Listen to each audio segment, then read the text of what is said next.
Ludvig Kalen, velkommen til Halgås. Du vil forsøge at dyrke heden. Jeg vil bygge kongens første koloni derude. Det er fantastisk, det du er i gang med. Jeg får redan en känsla av liv her ute. Heden er Guds natur i al sin pragt. Hvorfor kastrere et vildt væsen, der bare gerne vil være frit? Men har Gud netop ikke sat mennesker på jorden for at skabe civilisation? Gud er kaos. Livet er kaos. Nej, krig er kaos. Men vinderen er den, som kan finde ud af at kontrollere kaos. Det er min jord. Det er kongens jord. Jeg arbejder for kongen. Hold op med at tale om kongen, som om du kender ham. Han ved ikke engang, du findes. Og du kommer til at lykkes med at bygge din koloni derude? Ja. Hvis du bekriger ham, så risikerer du alt.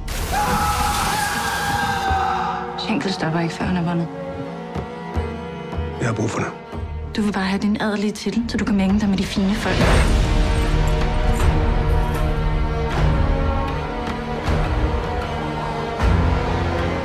Jeg må væk herfra.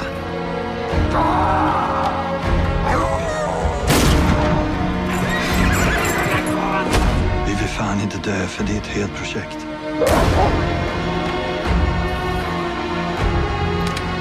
Hold dig væk fra heden. Er det forstået? Kaos, Ludvig. Livet er kaos.